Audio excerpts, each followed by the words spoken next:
Well. Welcome to episode 1 of the Door Music podcast. This episode is sponsored by Arby's, where the beef is roast and the roast is beef. That was a joke. I just want to introduce myself. So, first of all, I'm Ben. I am the admin of the Door Music Club Instagram page. Obviously, I'm assuming that everybody watching this is coming from the page. You all probably know my personality by now, but you might not know what I sound like and who I actually am. So the more you listen, the more you'll know, I guess. I'm joined by my co-host Andy as well. If you'd like to introduce yourself. Hey guys, I'm Andy. I'm a drummer in a local grunge band down in Austin, Texas. Found Ben a few months ago. We got along great, so him and I decided to start a podcast. The next few episodes, especially, you're going to hear me talk about the album that we have coming out over the summer. We got a few cool gigs lined up as well, so I'm looking forward to yapping about those as time goes on. Yeah, and obviously, as everybody knows, there is a huge gap in the market for podcasts. There's definitely, not enough podcasts out there, Yeah, we're just... one of one right now, so. So we're trying to change the game because we think that we are better than everybody else. So Yeah, totally. not really, but you might find us cool, maybe. So I just wanted to kind of, I guess, give everyone a rundown of what this episode will include and what future episodes will include as well. So for this episode, we're just going to be kind of like answering a few questions. I put a note up on my story the other day, and people responded with a bunch of questions regarding the page, music, life, questions for Andy. So we're just going to kind of run through them in this episode specifically, but the podcast itself is not necessarily going to be like that. We're going to look at getting guests on and just kind of interviewing people and just kind of, I don't know, we're just going to try and like see where it goes. We don't have a clear sort of roadmap of the pod, I guess, but that's kind of the goal, to interview people and to just goof around a little bit. So if you're into that, and this is probably the place for you, and if you're not, then sorry. Yeah, go listen to Joe Rogan or something. Yeah, go listen to fucking Anthony Fantano or something. I don't know. But yeah, I'm just going to kind of jump straight into the questions. There's a really mixed bag of questions here from a bunch of my followers, old and new. So it's really cool to interact with you all. And hopefully we can kind of make this a common thing where we can all just share our opinions. If there's anything that you disagree with, if there's anything you agree with, then let us know in the comments. I'd love to just discuss things and debate things. There is no right answer for a lot of these questions unless it's a personal one, so everything's up in the air. But I just want to kick things off with Skylar's question, where she asked, a song you wish you could hear for the first time again. So I DM'd Skylar after this question and said, and I quote, great, the hardest question of all time. Because that's what that is. So she's gave us kind of free reign to give like a top 5 instead, and because I'm sure, it is an impossible question. So I've created my own top 5, and I've already let Andy know of this question, so he can kind of create his top 5 as well. Absolutely. So we'll kind of go back and forth. So if you want to go... Decision process, by the way, man. Yeah, I mean, listen, I think it's going to change probably every week. It really depends on my mood, so... I mean, mine's probably already different from what it was when I wrote it down a couple hours ago. But so first up for me, I got Sat by the Ocean by Queens. That one for me is very fucking circumstantial. When I first heard it, my dad came back from the local music festival that we have here, Austin City Limits. He had no idea who Queens were at the time, but he heard Sat by the Ocean while he was walking to get another beer and was just fucking hooked, like right off the bat. And I remember he woke me up at like 4 in the morning and was like, I need you to listen to this. Like, I just ripped this off of YouTube and put it on your iPod. I need you to listen to it. And that's the song that kind of hooked me on Queens, grunge, like that whole scene. So for me, just being able to experience that again, that's my number 1 pick. What would yours be, man? Is that number 1 for you, or would that be number 5? How are you doing it? Are you doing it kind of I'm doing it like, I don't really have like a set order. But for me, that would be like my number one for sure. That does surprise me a little bit, I'm not going to lie. But I do respect that. I love when there's like a backstory behind it, something that's personal, because it kind of takes away from my opinion of your answer as well. Like, there is no wrong answer, in my opinion, for these questions. It's a beautiful tune. Obviously, Like Clockwork is widely regarded as one of the best albums out there of like the last probably 20 years. Yeah. And like, don't get me wrong, not my favorite Queens of all time, but it's like the first track by them I ever heard, so it's obviously gonna be the most special, you know? Yeah, oh for sure, for sure. I've gone for number 5 on mine as "Be Quiet and Drive" by Deftones, That's a good one, yeah. and there is not really like a crazy kind of backstory about this, but I do think everybody knows the intro to that song is just, it's insane. I think I would just love to kind of feel what I felt when I first heard that the first time again. I felt like there's not really anything else out there that I can really kind of compare to it. Deftones obviously so influential, Yeah. and I believe that they were way ahead of their time as well, especially with this song. I can't clock the exact release date of this song. I believe it was late 90s though.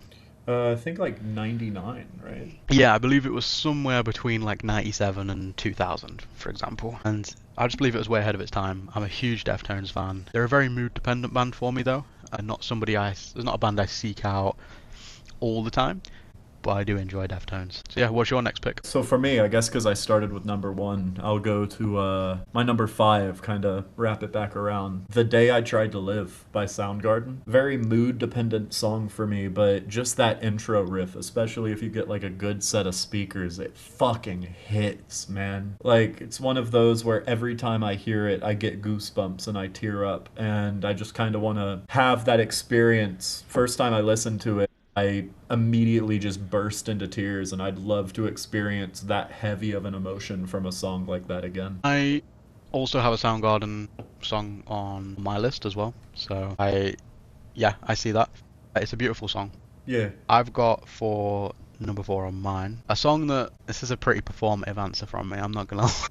This is a song that you won't know, I don't think, and I don't think that if a viewer knows this song, then I'll be very surprised, and we should Yeah. probably be friends if you know it. Because I don't think you'll know this song. It's called Espresso by Sabrina Carpenter.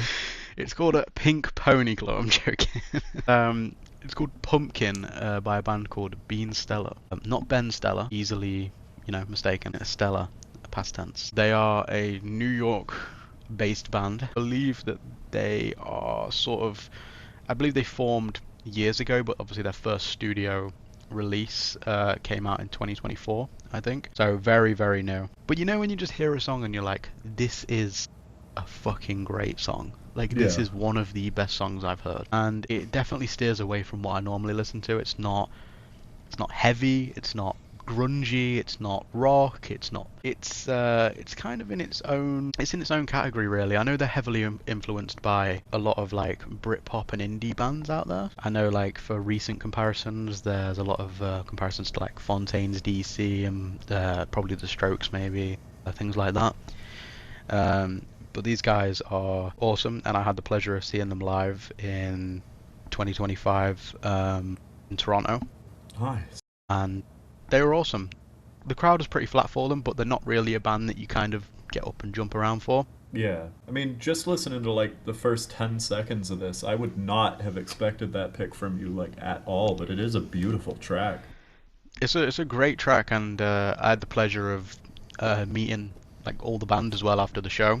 They're all great people, and I really do advise anybody to go listen to it because it's a beautiful song. There's other picks I could have thrown in there, obviously, but as of right now, and as of what I've been listening to lately, then this is kind of what sprung to mind. But ask me again in 2 weeks, and it probably won't be there. Let's be honest with you. But yeah, what would you go for? Next pick for me, man, it's off of Lullabies, Tangled Up in Plaid. Okay. Lullabies for years has been my favorite Queens album, but Tangled Up in Plaid for me is one of those songs where, like, in traditional Queens fashion, I'm sure you're going to cover it because I can't imagine you didn't have a Queens track on your list. They're one of those bands where a lot of their songs you can listen to no matter what mood you're in, right? And for me, Plaid is a song that I can cry to or I can be happy to. So it's, yeah. What do you got? What's next for you, man? I've got Sour Girl by Stone Temple Pilots. That's off number 4, right? Yeah, it is, and it's a great song. I remember vividly my first kind of, not experience with it, I had heard it beforehand, but the one moment that kind of stands out to me and kind of made me appreciate it more was I was drunk as fuck, and I was at my friend's house. We went back there after being at the bar, and she had knocked out, fallen asleep, and her best friend at the time was there, and we were just sat on the end of her bed watching music videos all night, and I just let her kind of have free reign of, what music videos went on. I don't even think I was on Earth at that point. I was just all over the place, but I do remember this, which is great. But she was playing a bunch of Korn music videos, a bunch of Deftones music videos, but then she threw on Sour Girl by Stone Temple Pilots and started kind of telling me a lot about her own personal life and how she can relate to the song, and a lot of the connotations that come from the song about relationships, about things like that. And I think it will always be in my top 5. It just holds like a really special place to me for that reason alone, and it's a song that always reminds me of that one night, which unfortunately me and that person don't speak anymore, but it still makes me think of like all the fond memories that came from that. So I always kind of refer back to that when anybody asks me for like my top 5 songs or anything like that. But yeah, what have you got next? Dude, this one was a toss-up between two different ones. Deer Dance by System is what ended up winning over, though. I was always a System fan, but I never really got huge into Toxicity. I was always more of like a Hypnotize and Mesmerize kind of guy, but then I went to Sick New World, which you and I are going to later this year, right? Hopefully, yeah, I'm Hopefully, yeah. super stoked for that. Yeah, I cannot wait. But I heard Deer Dance, and immediately my jaw just fucking dropped. And it's been my favorite System song ever since. Because, one, lyricism alone, it's such a angry political song to the point of where, to me, it makes a lot of Rage lyrics look nice in comparison, you know? Do what you tell me, Yeah. or whatever he says.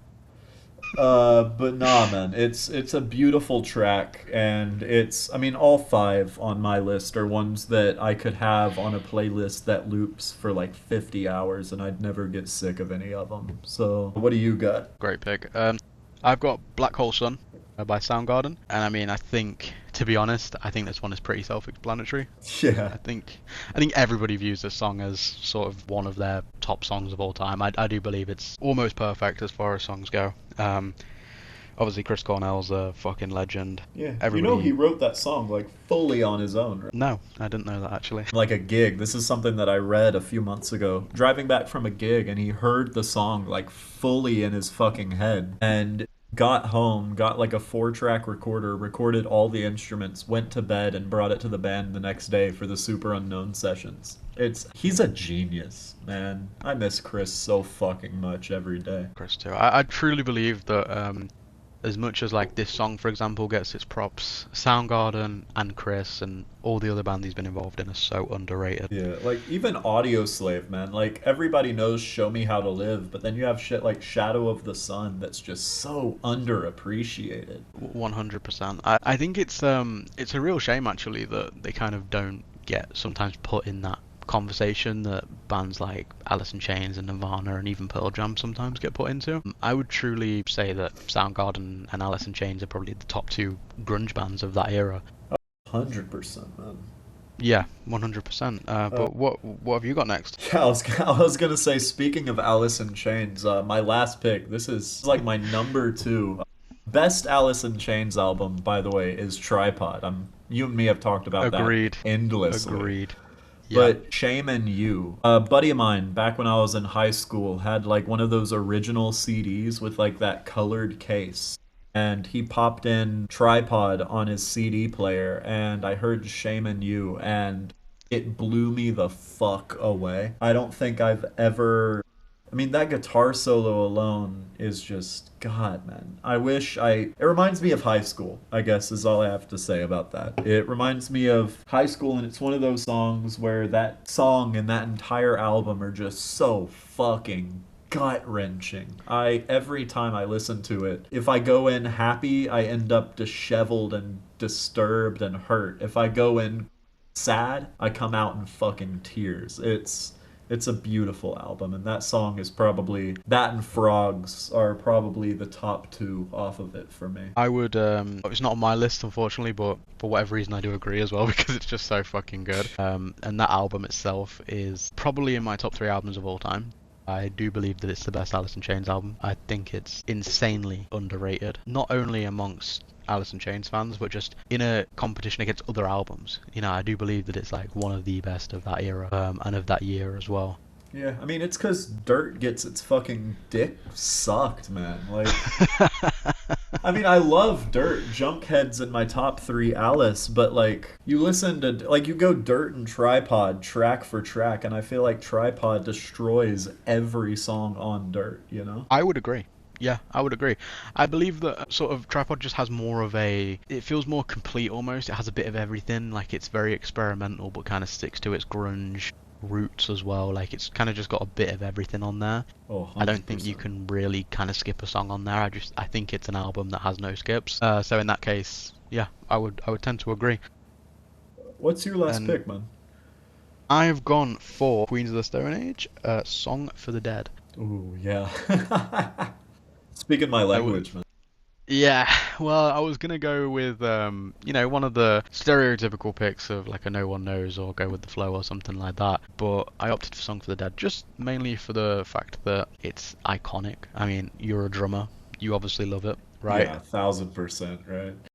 And I wanted to get Lanigan on here mainly. So we've got a bit of Lanigan, we've got a bit of Queens. I think this list is kind of perfect for me at this point. I'm pretty annoyed I didn't get any Kayas or Alice in Chains on there, but A Song for the Dead, just so many memories of that growing up in the car on a big road trip or something. It's just, for me, it's almost a perfect song. I think it's got a Yeah. little bit of everything. Lanigan is just a fucking badass. I mean, every live performance of this song, he's just stood there, fucking cold-blooded, mean, just ready to fucking rip into the track. His vocals are just second to none. I don't think anybody can imitate him. I think he's very unique. So that's number one for me. Yeah, speaking of live, man, we've both seen him. How was that mosh pit during Dead, dude? Like, holy shit. It's pretty intense. So I saw him in Boston, right? And there was a fucker with brass knuckles just like crowd killing in the pit. It was the craziest No. shit I've ever experienced. But genuinely, like, Dead just gets your blood flowing, and I love it so much. It's my band used to cover it like back when we first started, and it's so fucking fun to play, to listen to. I think that's a great top pick.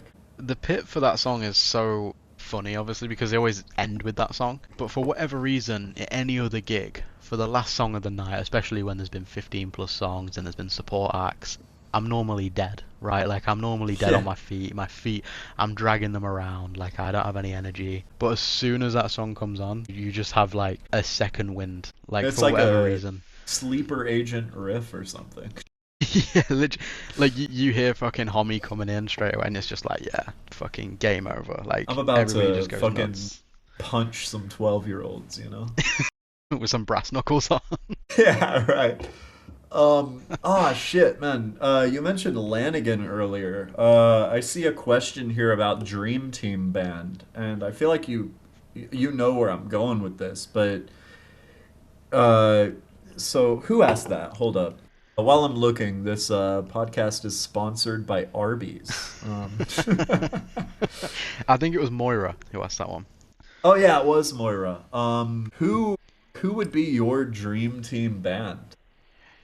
So I think we start from the back, and kind of move forward. So we'll start with the drummer in this case. Yeah, Cameron is my pick. Matt Cameron, 100%. Like, It's yeah, Cameron or Grohl for me. my thing is, right, if we're saying Grohl when he was in Queens, 100% Grohl. But like during Nirvana, I feel like he's still. Because, I mean, for bassist, I would say like Novoselic, or, I mean, you're going to get my actual answer in a second, but both Novoselic and Grohl were kind of like, you got that youthful energy out of them. And I feel like my dream band just has more of like a matured technicality to it, if you get what I'm Hmm. saying. Oh, 100%, and that's kind of the direction that I'm going with this as well. This sort of dream team band is kind of formulated of just mainly musicians from the grunge era. So I know that technically this isn't the best band that you can create. I'm sure that there's Yeah. some wild answer out there you can give of some guy in a fucking dive bar from the 70s that was a really good bass player or something. But I've gone for Cameron. I've gone for Reader on bass from Caius. Oh, fuck yeah, man. Him on Circus is like phototropic, genuinely insane bass playing. Like, that was my pick too, so. I truly believe that he carries that album. I know that's a hot take, but I mean, nah, man. I don't. I think, especially when they switched out their drummer. I mean, you lose a drummer, you switch your bass player the album before. I think Reader fucking carries the entirety of the album, especially with like fucking 1 Inch Man. That bass tone is so gritty, dude. One of my favorite tracks from that album is probably Gloria Lewis. I think he literally just rips that entire song. He's fucking awesome. I mean, he makes that song for sure. Uh, and then I would probably go with like two rotating lead and rhythm guitar players. I'd probably go with Jerry Cantrell, and I'd probably go with Josh Homme as well. Yeah, I was gonna say Cantrell and Thale from Soundgarden, but Homme's also maybe Homme and Thale actually, dude. No Cantrell. Thing is, I said Cantrell because my other vocalist, I was gonna do like a Mad Season Lane and Lanigan duo. Yeah, that's what I'm doing. So we just have the same picks, basically. Yeah. Yeah, I think that era is just unmatched. I mean, there's an argument for maybe like a Chris Cornell to come in there, or even Yeah. Vedder, but I mean, the vibe I'm going for here is more of like a gritty sort of grunge vibe, and I Yeah. believe that Lanigan and Staley kind of like encapsulate that more than some other artists at that time. So with Homme, then you'd be going for like a Mad Season meets Rated R kind of thing. Yeah, literally, Oh, exactly. dude, that would be fucking sick. And I mean, even the Queen's debut album as well. There's a lot of I feel like there's a lot of grunge elements to that whenever I listen to it. Even like Yeah. songs like Mexicola. Um, I think obviously Homie's key on that song. He was key on that whole album. I know that Lanigan was actually supposed to be on that album. Yeah. But obviously he had a few issues going on himself. So yeah, I think that would kind of be the dream team. There's a lot of connections in there as well. The only guy in there that doesn't necessarily connect with anyone in the band is probably Matt Cameron, but you know, I think he can just slot in anyway. I Yeah, think he's dude. I just mean, that talented. he fucking went from being in I'm blanking. Sorry, he went from being in Soundgarden to immediately switching to Pearl Jam and being in Pearl Jam for 20 years. I feel like he could kind of do whatever the fuck he wants, you know? Literally, I don't think anything's stopping him. I'm just looking through some of the other questions that we got as well, and I'm probably gonna pick out someone. Who should we go for? Let's just go for Ronan's question quickly.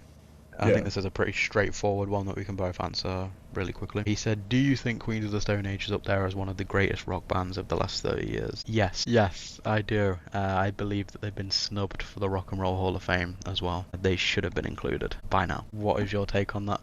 I mean, my take's also yes, obviously, right? I mean, I feel like you're not a Queen's fan account by any means, but you are definitely a big fan of them, and I feel like our answer is very obvious. So Ronan, yeah, I would say yes, and I believe that they probably should get more credit than they do, but they do also get a lot of credit anyway. So there's always that. And we've got another question here this is from Moira again, actually. Yet again, another quick one. She asked, "What should I draw on my guitar?" It's black. Okay, so give me like 5 seconds to think of this, because all I got right now is drawing like the human centipede across the spine of your guitar.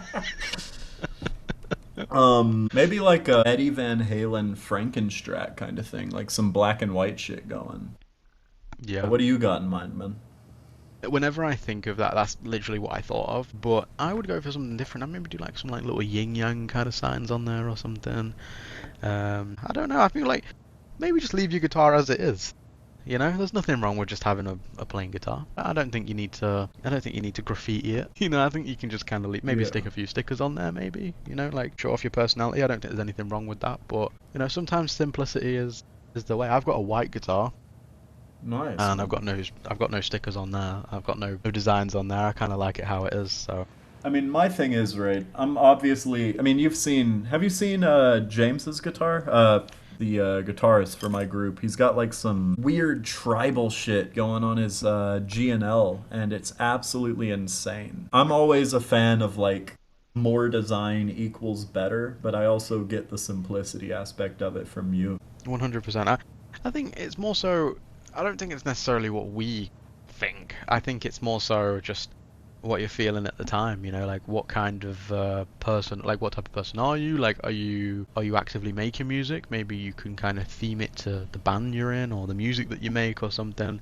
Yeah. I think it's very dependent. You could just fill it with like, you know, stickers and designs or whatever of, you know, your favorite bands or things that you stand for. I think that's Maybe another thing you could do. I got my answer. I said Frankenstrat earlier, but you could always do what Jerry did with his main guitar and go to, I don't know if you have many local shows around you, but what Jerry would do, he'd go to local shows, he'd get a sticker, and he'd just like plop it on his guitar, and over time that sticker would wear out, but he'd just leave it worn. And now you look back at that guitar and it's kind of a reflection of the last 30 years of him as a person. It's almost like a reflection of where he's gone musically. And I've always found that beautiful. So that would be what I personally would do. I do that with my fucking water bottle. So. To be fair, I do have a habit of doing that with my water bottles as well. I almost brought out some stickers not too long ago actually as well. We had like a vision to kind of bring out some, not necessarily like Dull Music Club stickers, but just some cool designs and stuff. We were going to kind of collaborate with a few artists and stuff and like make some cool shit and kind of give them obviously like a percentage of it because they'd be designing it and stuff, which is something I'm still looking to do eventually. So if you do need some stickers for your guitar, then watch the space because there might be something soon. I'll just put that out there. And then we've got a few more questions as well. To be fair, we got way more questions than I thought we would. There's obviously a few on here that we've just kind of like skipped past pretty quickly, but there's a few on here that I think would kind of bring up more of a talking point. Yeah. So we've got Heather, who asks, how do you separate the art from the artist regarding bad behaviour, or should we even try? Thanks for the question, Heather. This is a really sticky one for me. I'll let you take the lead at first, but I can tap in whenever you need me to. I know that we kind of have maybe different opinions, maybe. I know we've kind of briefly touched on it before, so yeah. Take the stage. So for me, I'm gonna make a reference to someone like outside of our normal music taste. Kanye, right? He did all of that wild fucking shit where he like posted swastika merch, started talking about like how he supports Hitler. I feel like things like that, you can't really support the artist at that point because with all the music he's released during that time, the art becomes the artist. But then you look at bands like Led Zeppelin, and I'm not saying, obviously, like, I mean, you've met me. I'm not advocating for, like, fucking a girl with a mud shark, but yeah. At the point in time where they were huge, that was just something that happened, you know? It's something that they said they were doing. And I feel like if the artist and the art are to be separated, that's okay to a certain extent. But like, you look at, I mean, there's that one fucking guy, did one of the songs on the Invincible soundtrack. I think it's like David or D4 Vid or something. Oh, yeah, he murdered a girl. I don't think something like that I can support Allegedly. The artist. But then it's so weird because I look at people like Snoop Dogg and I'm like, he's probably definitely murdered someone, you know? Yeah, he has, yeah. But I'm fine listening to Snoop, so it's weird. It's like the older I get, the easier it is to separate. What are your thoughts on that? Well, like, when you put it that way, it is kind of like one of those things where it's like, what is worse? Somebody taking somebody's life or somebody spreading hate speech? You know, like, what is actually worse? Because in my head, I'm straight away thinking, if you take someone's life, that's probably the lowest and worst thing you can do. And I think that you probably shouldn't be respected and you shouldn't be supported after that. But when it comes to like Kanye, for example, it's a really weird like catch-22 situation because I know there's a bunch of people out there that were like looking forward to going to his shows and stuff, and it's not really my scene, so it's not even something I considered or thought about. But obviously we all know Kanye has got a bunch of bangers. We grew up listening to Kanye. Yeah. I don't think anybody in the right mind supports what he said or what he's done. 100% not, yeah. He's apologised for it. And I know recently, I don't know if you saw this, but he was denied entry into the UK. So a lot of his headline slots at Wireless Festival have been cancelled and the whole event has been cancelled. The event was built around him and his headline positions because he was doing 3 nights in a row. And now that has all just been sort of cancelled. I, 1, didn't know that he was playing in the UK. 2, did the country deny him entry, like, fully? Like, the country itself? Yeah, so the government has just denied him access into the country, and I think what the fuck? there's a bunch of countries in Europe specifically where I think if he enters the country, he'd probably be, like, arrested. Or I think in Austria, he'd probably be just, like, arrested as soon as he enters the country. I think one of the only countries that has sort of given their support and, like, actively said that he can come in is the Netherlands. and I think he's got a few headline slots for a show in Amsterdam this June, I think, which is it's a sticky. I mean, if countries are banning him from entering because of what he's done, then you should probably just align with what those other countries are doing. Not to be like a sheep or anything, but like he's done a pretty bad thing. I think nobody should idolize him at this point. Nobody should like really. If you want to still listen to his tunes because he's got some catchy tunes, whatever, but don't actively support him. Is kind of how I view it. But I also think if you're going to have that energy for Kanye, then there's probably a bunch of other artists that you should have that energy for as well that people might not have that energy for because it's very like dependent. Everybody right now is speaking out about Kanye, so he's kind Yeah. of like he's hot on the news right now, so everybody's like, yeah, fuck Kanye. But there's a bunch more artists out there like I could get into. I mean, like I know that there was a lot of controversies with Eagles of Death Metal Yeah. and a Same with couple other bands as well. like Gigi Allen. I mean, I don't know if Yeah. he's alive or dead, but like one that definitely sticks out to me, especially because story time. There's a couple bands here that are very inspired by Gigi Allen, and there was a venue that my band loved playing at called the Coral Snake, and they shut down around this time last year. But a couple weeks before they shut down, there was a dude that like pulled his pants down and shit on the stage. What the And fuck? yeah, dude, he said it was his Gigi Allen moment of fame. And it's like that action caused the owner to be like, it's not worth renewing the liquor license. Like, this dude did something so stupid that he got a venue fully shut down. Like, people lost their jobs, bands lost like a long time venue. It's fucked That's up. But I think separating the art from the artist is fine so long as you don't allow the artist's personal views to affect you, I guess, in a negative way. Like listen to Led yeah. Zeppelin, but don't fuck children. Yeah, don't idolize him. Yeah, don't idolize the band. Sorry. I think it's one of them things. I would like to see people's opinion on it when it comes to other artists. I think right now it's all Kanye, but Yeah. it'd be interesting to know that if somebody like Taylor Swift did what Kanye did, would there be the same outrage? Like how would that work? And I'm not trying to say that it's different rules for different people, but we all know that Taylor Swift is probably one of the biggest musicians on earth, right? Yeah. So with her like loyal, like cult like following sort of fan base, how would that work with them? Would they completely do like a turn on her, or would they be like, she's apologized, so it's okay? Like how Yeah. would their stance be on that? I'd be really interested to know how it goes down with just people of Yeah. different cultures and people of different sort of Well, genres like, as well. I hate to say that, like, Chapel Roan's fans are anywhere near as crazy as Taylor Swift, right? But you see, like, Chapel Roan got one of her security guards to scold a mother and her, like, 8-year-old daughter because her daughter walked past her table and Yeah, smiled at Chapel Roan. And it's like, I've seen so many of her fans go, yeah, but the girl made her uncomfortable, and the mom should have taught her daughter better. And it's like, this is a grown fucking woman saying that she's uncomfortable because an 8-year-old walked by her table and didn't say anything. But for Taylor Swift, I feel like it would be even worse. I feel like with the cult like status she has complete immunity to the consequences of her actions. 100%. I think as well, like with the whole Chapel situation, she's so like just extra. I think I can't get down with it. I can't get down with any of these celebrities or any of these like A-listers or famous musicians that kind of act like children. Like, what are we doing here? A girl walked past you. Wow, big deal. Like, at Like, the what? end of the day, you're all just fucking people?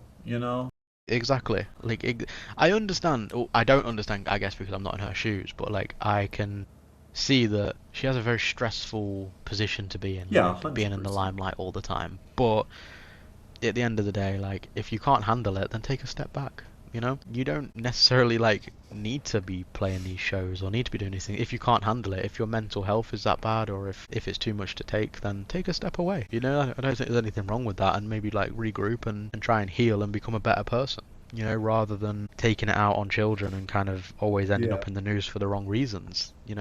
She probably needs better people around her, maybe. To kind of like take her out of that. 100%. So yeah, I would totally agree actually in this sense. Yeah. By the way, we probably got time for like One more question, if you got any that you want to. Yeah, let me have a look through. In the meantime, this podcast is sponsored by Arby's, Yummy Beef, and My Tummy. So A anonymous question, okay, and they said, "What shows are you going to this year, and what are you most excited for?" We can go like one by one again if you want. Like you can give one, I'll yeah, give one. I If mean, you want to start off. ideally, you're able to come down to Fort Worth with me, and we see Sick New World. I'm seeing that one in October, so that's gonna be Yeah, sick as fuck. But I'm the lineup for that is insane, isn't it? Deftones and System of yeah, a Down headlining. headliners are Deftones, System, and Slayer playing Rain of Blood front to back. Fucking insane. And there's a bunch of other just like the bill on that, like even the small print is insane. Like I can almost guarantee that even if you're like not a fan of metal or rock, like whatever, there's still something there for you. Yeah, Like I it's mean, just such a great lineup. you fuck with Prodigy, right? I love the Prodigy. I I've mean, always wanted to see them. It's not the same now that yeah. Keith is dead, but it would still be like a really like fulfilling thing to see. Like it's a bucket list show, you It's know? like for me, I'd see Prodigy, Snot, Ministry's gonna be there too. Apparently, Yeah. so many good bands. What do you got coming up, man? You, from what I Yeah, remember, you have some good shit. So I have some good shit, but a lot of it kind of comes in like the potentially category because I'm kind of waiting on a bunch of tours to get announced. yeah. But so far this year, I've got JVB, Ooh, aka Joey Valence and Bray. Always a fun time. They're great. I've seen them twice already. It's always great. You jump in from start to finish. You definitely ache the day after, especially being my age now. It's well, I say my age now. I'm yeah, fucking ripe old 30. age of mid 20s. Fuck off. It's early 20s. Ripe old age of like late 50s for you, yeah. Technically, I have like the fucking body of like a 70-year-old, I would say now. My knees are just fucked. So, a Yeah, that's JVB show is great at the time, but then the next day, it's not very good.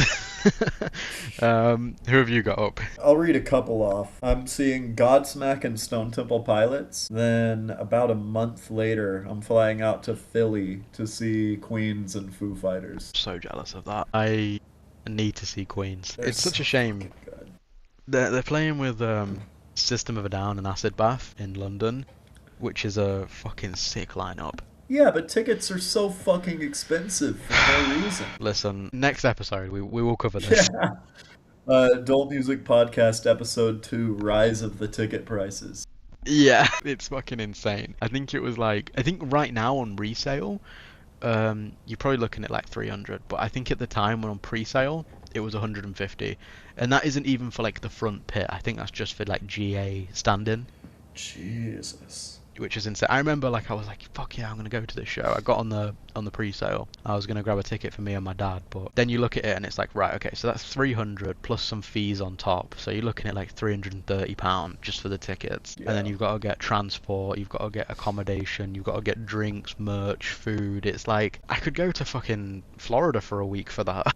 Yeah, You know, right? like it's like I could literally fly 8 hours Yeah, man. and have a vacation It's like for that price. before I had like many things to pay, like before I had car payment, school payment, all that shit. It's like, oh, 330, that's basically like 100 for Queens, 100 for Acid Bath, 100 for System. But nowadays I'm like 330 fucking dollars for like 3 hours of music? Are you fucking joking, man? Especially for like Queens are probably going to play like a 45-minute set, you know, Yeah. like because they're co-headlining or whatever. So it's one of them things where I would mainly be going for Queens, but I've already seen Queens, so maybe I'd be going for System. I don't know. It kind of depends on my mood at the time, but hopefully we see System anyway at Sick New World if that all comes to fruition. So that'll be nice. And I mean, how much for Sick New World tickets? Just to compare it, like how? I mean, Sick New World, I think, because I told you I had a ticket spare, but the person I was normally going to go with, it was like 250 for each of us. Mhm. Which for a full day festival style music still kind of a lot, but not horrible. It's like you look at that, and I would say, yeah, it's still a lot, but when you compare it to how much you're getting for the price of Queens compared to like what Yeah. you're getting here, when you're literally getting like two top of the like A-star bands. Like Deftones and System are like top of the hill. Yeah. You're not really gonna get much better than them in the space. So yeah, I would say it's way better value for money. But as far as other gigs that I've got The Story So Far, which are like a pop punk band from California, I think, and I've been really into them lately. I can't wait to see them at Rock City in Nottingham. We've got Foo Fighters as well. That's at Anfield in Liverpool, night one. Really excited for that. And then I'll be jetting off to, I say jetting off, if you're from the UK, I'm getting on a Ryanair flight, which is like the worst type of flight you can get. It's like a Spirit Airlines for America, right? It's like Spirit Airlines, like fucking meth addicted brother. It's like Hunter Biden. What the fuck? It's like. Anyways, Anyway, I'll be going go to see? I'll be going to Sweden for that to see Luke Combs, the Oh, you country fucking artist. country boy, eh? Yeah, I'm going to see him with my mum. We're going there for about 3-4 days. We're going to Gothenburg, so I'm pretty excited to check out the city. And then I'll be going to the same venue twice within the span of a month to see the Flaming Lips and Turnstile. That's in Halifax. Is that the same lineup? No, it's two separate events. Okay, I was gonna say that's a crazy fucking lineup if so. We have like a huge difference in Yeah, right. bands. You go from the weirdest show you've ever seen in your life to Flaming Lips. And then I'll be rounding out my sort of planned gigs that I've got already with the Rock and Roll Circus in Sheffield, seeing a band called Wonder Horse. I went to this event last year and saw Queens and Viagra Boys, and Nice. it's a really cool little event. It's very small. There's a big top 10 and there's a couple stages, food vendors all around, and it's just a good time. It's a really good time. I think there's about 7,000 people there. It Oh was about shit. £60 a ticket, full day event, and Wonder Horse are one of the sort of biggest bands in the country right now, to be honest. Everybody seems to fucking love them. I've been a fan for a couple of years now, and I was supposed to catch them last year, but they pulled out a day before the event, which sucked, but hopefully they don't pull out this time. um, what else have you got planned? A lot of like random sporadic shit. Like me and my band are going to see Rush. I got them Rush tickets for Christmas. Oh, that's cool. Yeah, dude, it's gonna be. Their new drummer is insane, so I'm looking forward to it.